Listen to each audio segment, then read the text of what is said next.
Assalamualaikum warahmatullahi wabarakatuh. Nama saya Ahmad Saiful Haq. Saya dari kelompok 11 dan ada rekan saya yaitu Dewi Fitriani.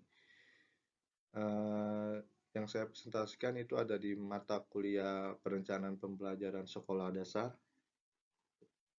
Saya di sini akan menjelaskan tentang desain program remedial. Di sini ada 6 bagian tentang desain program remedial. Yang pertama itu ada pengertian desain program remedial. Terus yang kedua ada ciri pembelajaran remedial. Terus yang ketiga ada tujuan pembelajaran remedial. Terus yang keempat ada fungsi pembelajaran remedial. Yang kelima ada prinsip-prinsip perbaikan pembelajaran. Terus yang keenam ada langkah-langkah mendesain program remedial. Oke, kita masuk yang pertama, yaitu pengertian desain program remedial. Remedial merupakan program pengajaran perbaikan yang khusus diberikan guru kepada siswa per individu atau bisa juga dengan kelompok. Karena siswa tersebut itu memiliki masalah dalam belajar, terus kurang atau tidak menguasai materi belajar yang sudah disampaikan oleh guru. Jadi harus dengan mengulang atau dengan menggunakan penilaian remedial. Menurut Dr. Suharsimi Arikunto, remedial itu adalah kegiatan yang diberikan kepada siswa yang menguasai bahan pelajaran yang diberikan oleh guru dengan maksud meningkatkan penguasaan terhadap bahan pelajaran tersebut. Terus next. Terus di sini ada ciri-ciri pembelajaran remedial. Di sini ada 6 bagian atau 6 aspek yang harus kita ketahui. Terus yang pertama yaitu kegiatan pembelajaran biasanya sebagai program belajar mengajar di kelas dan semua siswa ikut berpartisipasi. Terus yang kedua itu ada tujuan pembelajaran biasa dalam rangka mencapai tujuan. Pengajaran yang ditetapkan sesuai dengan kurikulum yang berlaku dan sama untuk semua siswa. Jadi tanpa kecuali, jadi semua sama. Terus yang ketiga itu metode yang digunakan dalam pembelajaran biasa sama untuk semua siswa. Sedangkan metode pembelajaran remedial itu bersifat diferensial, disesuaikan dengan sifatnya. Terus ada jenisnya dan latar belakang kesulitan belajar. Nah, jadi ada 3 sifat.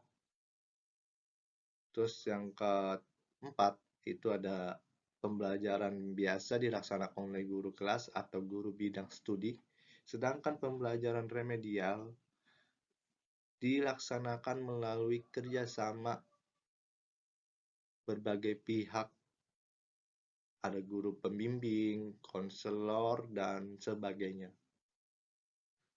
Jadi saling berkaitan.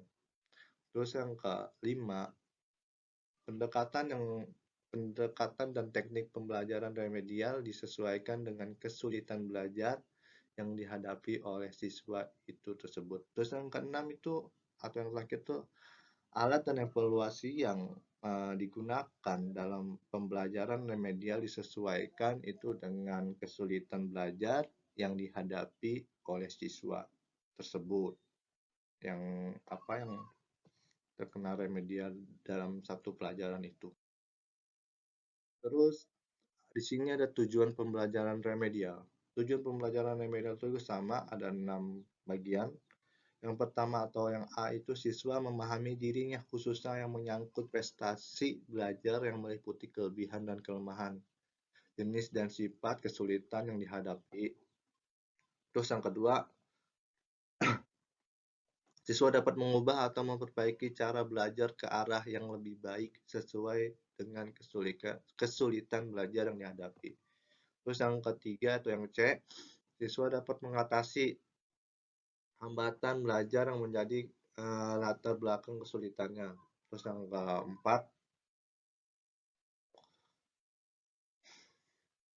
siswa dapat memilih materi dan fasilitas belajar secara tepat untuk mengatasi kesulitan belajar yang dihadapi oleh siswa itu.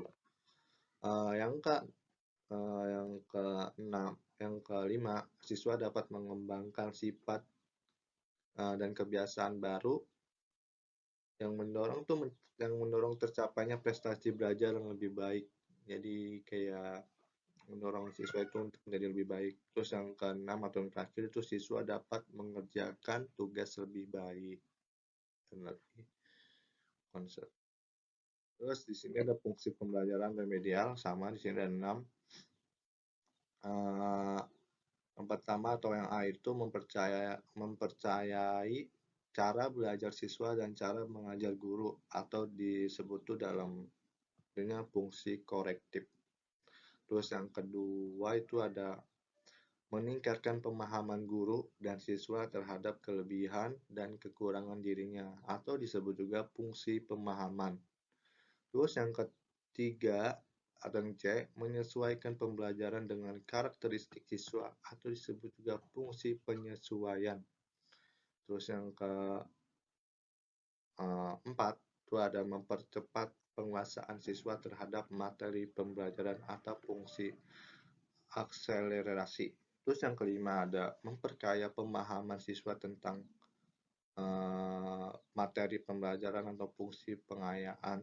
Terus yang keenam atau yang terakhir itu membantu mengatasi kesulitan siswa dalam aspek sosial dalam pembelajaran atau pribadi.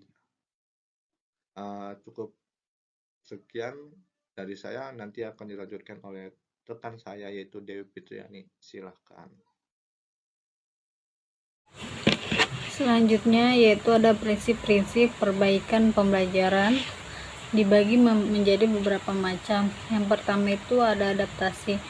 Setiap peserta didik memiliki keunikan tersendiri-sendiri. Dan yang kedua itu ada interaktif.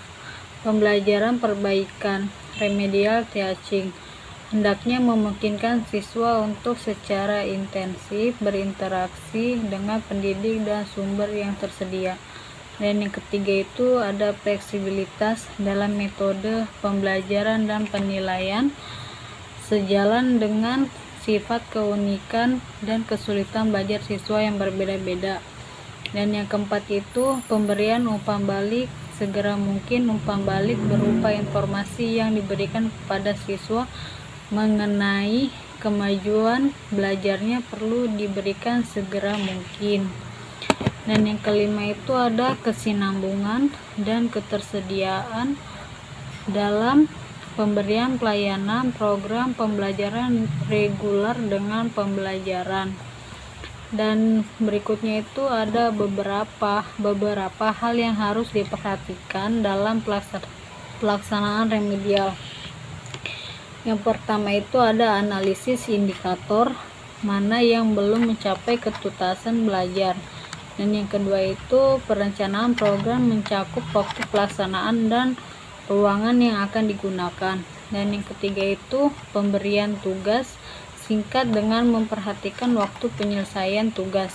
Dan yang keempat itu pemberian penjelasan secukupnya mengenai tugas yang akan diberikan. Dan yang kelima itu jauhkan ruangan untuk kegiatan remedial dari pengaruh yang dapat merusak konsentrasi. Dan yang keenam itu ada memotivasi para siswa. Dan yang ketujuh itu usahakan kondisi mental siswa dalam keadaan stabil dan tenang. Yang selanjutnya itu ada faktor-faktor yang terdapat dalam kegiatan remedial. Di sini ada sebuah tabel, yaitu ada sifat kegiatan remedial. Terus ada juga jumlah siswa yang mengikuti remedial, ada settingan kegiatan remedial, orang yang memberikan remedial, dan metode yang digunakan untuk remedial, dan tingkat kesulitan belajar siswa. Dan selanjutnya itu ada langkah-langkah mendesain program remedial. Sebelum mendesain program pembelajaran remedial MI atau SD, maka guru dapat mengetahui tingkat kemampuan siswa terhadap materi termasuk materi agama dengan mengadakan evaluasi.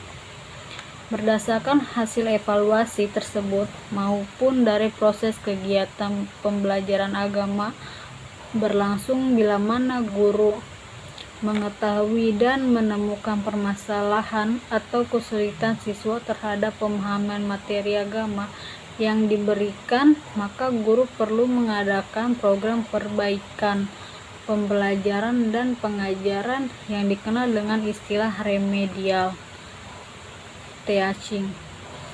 Untuk itu, guru harus mengetahui tentang bentuk kegiatan pembelajaran perbaikan remedial. Dan di sini ada sebuah gambar